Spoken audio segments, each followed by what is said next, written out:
night we go through the same thing that you want to say.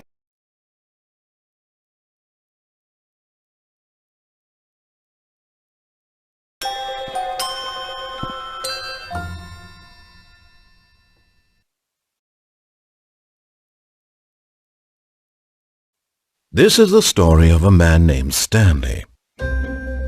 Stanley worked for a company in a big building where he was employee number 427. Employee number 427's job was simple. He sat at his desk in room 427 and he pushed buttons on a keyboard. Orders came to him through a monitor on his desk, telling him what buttons to push, how long to push them, and in what order. This is what employee 427 did every day of every month of every year. And although others might have considered it soul-rending, Stanley relished every moment that the orders came in, as though he had been made exactly for this job. And Stanley was happy. And then one day something very peculiar happened. Something that would forever change Stanley. Something he would never quite forget. He had been at his desk for nearly an hour when he realized that not one single order had arrived on the monitor for him to follow. No one had showed up to give him instructions, call a meeting, or even say hi. Never in all his years at the company had this happened. This complete...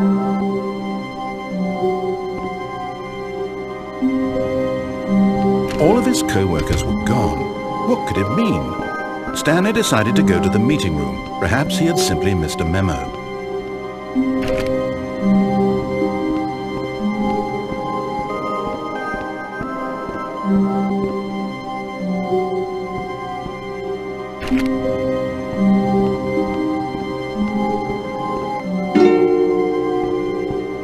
When Stanley came to a set of 2 open doors, he entered the door on his left.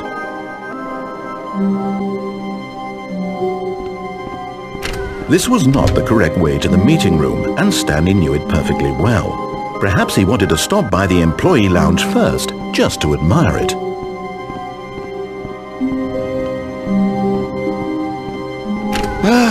Yes, truly a room worth admiring. It had really been worth the detour after all, just to spend a few moments here in this immaculate, beautifully constructed. But eager to get back to business, Stanley took the first open door on his left.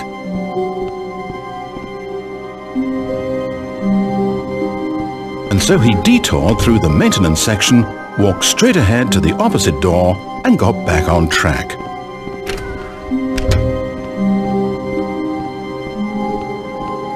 Yet there was not a single person here either. Feeling a wave of disbelief, Stanley decided to go up to his boss's office, hoping he might find an answer there.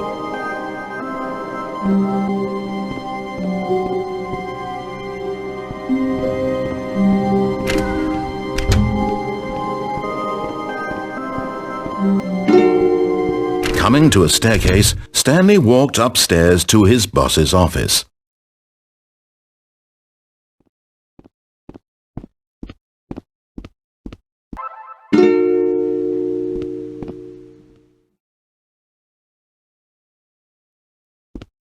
But Stanley just couldn't do it. He considered the possibility of facing his boss, admitting he had left his post during work hours. He might be fired for that. And in such a competitive economy, why had he taken that risk? All because he believed everyone had vanished? His boss would think he was crazy. And then something occurred to Stanley. Maybe, he thought to himself, maybe I am crazy. All of my co-workers blinking mysteriously out of existence in a single moment for no reason at all? None of it made any logical sense. And as Stanley pondered this, he began to make other strange observations. For example, why couldn't he see his feet when he looked down? Why did doors close automatically behind him wherever he went? And for that matter, these rooms were starting to look pretty familiar. Were they simply repeating? No, Stanley said to himself, this is all too strange. This can't be real. And at last, he came to the conclusion that had been on the tip of his tongue. He just hadn't found the words for it. "I'm dreaming!" he yelled. This is all a dream. Oh, what a relief Stanley felt to have finally found an answer, an explanation. His co-workers weren't actually gone. He wasn't going to lose his job. He wasn't crazy after all. And he thought to himself, I suppose I'll wake up soon. I'll have to go back to my boring real-life job pushing buttons. I may as well enjoy this while I'm still lucid. So, he imagined himself flying and began to gently float above the ground. Then he imagined himself soaring through space on a magical starfield, and it too appeared. It was so much fun, and Stanley marveled that he had still not woken up. How was he remaining so lucid? And then perhaps the strangest question of them all entered Stanley's head. One he was amazed he hadn't asked himself sooner. Why is there a voice in my head dictating everything that I'm doing and thinking? Now the voice was describing itself being considered by Stanley, who found it particularly strange. I'm dreaming about a voice describing me, thinking about how it's describing my thoughts, he thought. And while he thought it all very odd and wondered if this voice spoke to all people in their dreams, the truth was that, of course, this was not a dream. How could it be? Was Stanley simply deceiving himself, believing that if he's asleep he doesn't have to take responsibility for himself? Stanley is as awake right now as he's ever been in his life. Now, hearing the voice speak these words was quite a shock to Stanley. After all, he knew for certain, beyond a doubt, that this was in fact a dream. Did the voice not see him float and make the magical stars just a moment ago? How else would the voice explain all that? This voice was a part of himself too. Surely, if he could just... He would prove it. He would prove that he was in control, that this was a dream. So he closed his eyes gently, and he invited himself to wake up. He felt the cool weight of the blanket on his skin, the press of the mattress on his back, the fresh air of a world outside this one. Let me wake up, he thought to himself. I'm through with this dream. I wish it to be over. Let me go back to my job. Let me continue pushing the buttons. Please, it's all I want. I want my apartment, and my wife, and my job. All I want is my life exactly the way it's always been. My life is normal. I am normal. Everything will be fine. I am okay. Stanley began screaming. Please, someone, wake me up. My name is Stanley. I have a boss. I have an office. I am real. Please, just someone tell me I am real. I must be real. I must be. Can anyone hear my voice? Who am I? Who am I? And everything went black. This is the story of a woman named Mariella. Mariella woke up on a day like any other. She arose, got dressed, gathered her belongings, and walked to her place of work. But on this particular day, her walk was interrupted by the body of a man who had stumbled through town talking and screaming to himself, and then collapsed dead on the sidewalk. And although she would soon turn to go call for an ambulance, for just a few brief moments, she considered the strange man. He was obviously crazy. This much she knew. Everyone knows what crazy people look like. And in that moment, she thought to herself how lucky she was to be normal. I am sane. I am in control of my mind. I know what is real and what isn't. It was comforting to think this, and in a certain way, seeing this man made her feel better. But then she remembered the meeting she had scheduled for that day, the very important people whose impressions of her would affect her career, and by extension, the rest of her life. She had no time for this, so it was only a moment that she stood there, staring down at the body. And then she turned and ran.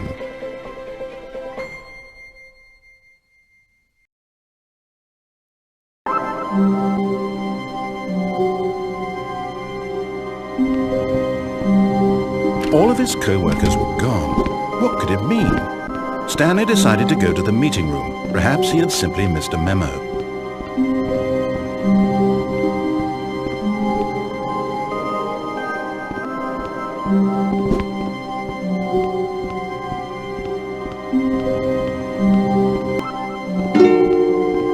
When Stanley came to a set of 2 open doors, he entered the door on his left.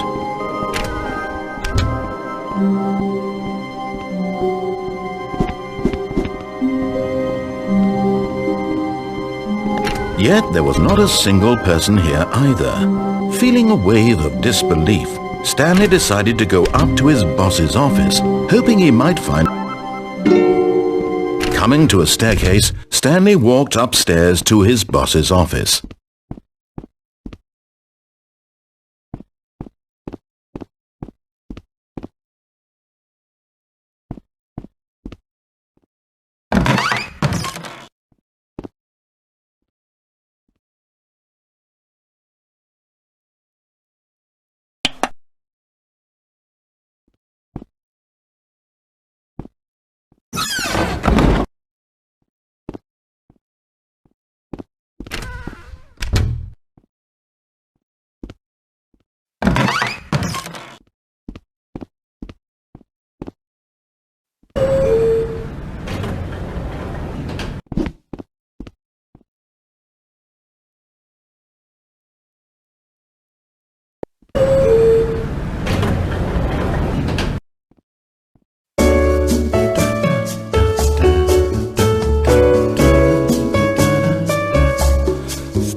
Stepping into his manager's office, Stanley was once again stunned to discover not an indication of any human life.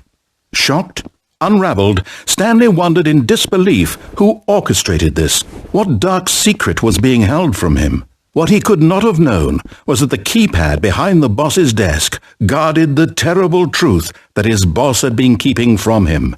And so the boss had assigned it an extra secret PIN number, 2845. But of course, Stanley couldn't possibly have known this. Yet incredibly, by simply pushing random buttons on the keypad, Stanley happened to input the correct code by sheer luck. Amazing! He stepped into the newly opened passageway.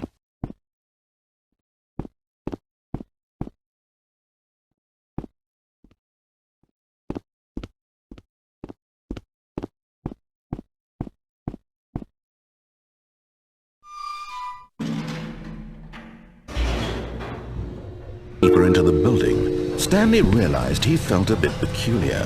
It was a stirring of emotion in his chest, as though he felt more free to think for himself, to question the nature of his job.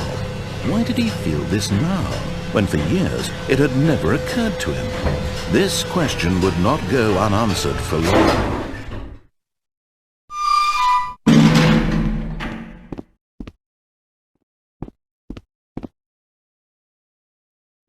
Stanley walked straight ahead through the large door that read Mind Control Facility. Although this passageway had the word Escape written on it, the truth was that at the end of this hall, Stanley would meet his violent death.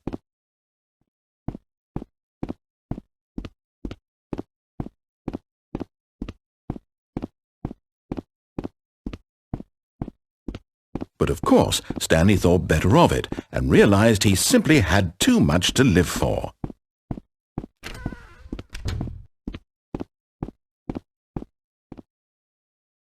The lights rose on an enormous room packed with television screens. What horrible secret did this place hold? Stanley thought to himself. Did he have the strength to find out?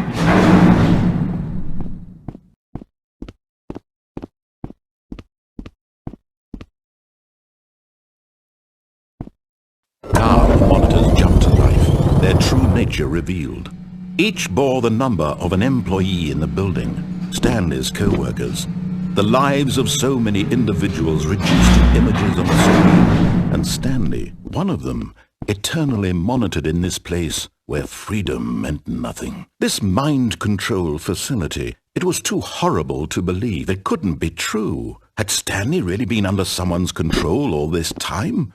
Was this the only reason he was happy with his boring job? That his emotions had been manipulated to accept it blindly?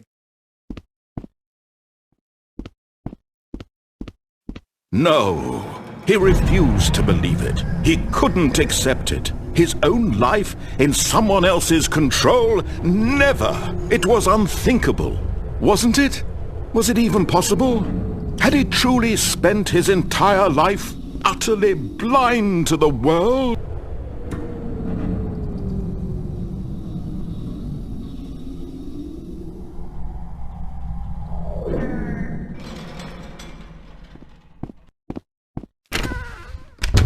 But here was the proof. The heart of the operation. Controls labeled with emotions. Happy or sad or content. Walking, eating, working. All of it monitored and commanded from this very place. And as the cold reality of his past began to sink in, Stanley decided that this machinery would never again exert its terrible power over another human life. For he would dismantle the controls once and for all.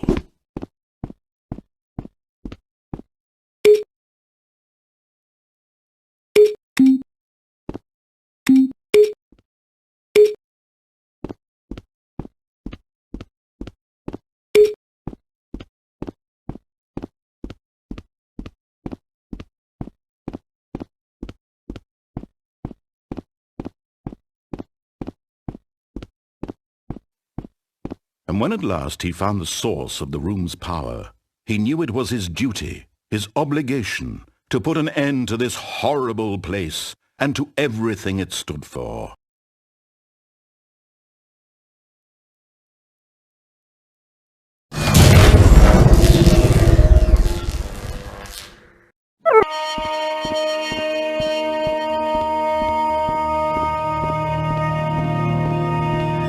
Blackness and a rising chill of uncertainty. Was it over? Yes! He had won! He had defeated the machine, unshackled himself from someone else's command. Freedom was mere moments away. And yet, even as the immense door slowly opened, Stanley reflected on how many puzzles still lay unsolved. Where had his co-workers gone? How had he been freed from the machine's grasp? What other mysteries did this strange building hold? But as sunlight streamed into the chamber, he realized none of this mattered to him. For it was not knowledge or even power that he had been seeking, but happiness. Perhaps his goal had not been to understand, but to let go. No longer would anyone tell him where to go, what to do, or how to feel. Whatever life he lives, it will be his. And that was all he needed to know. It was perhaps the only thing worth knowing. Stanley stepped through the open door.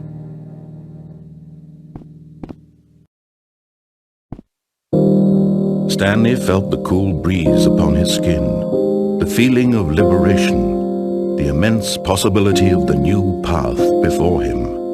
This was exactly the way, right now, that things were meant to happen. And Stanley was happy.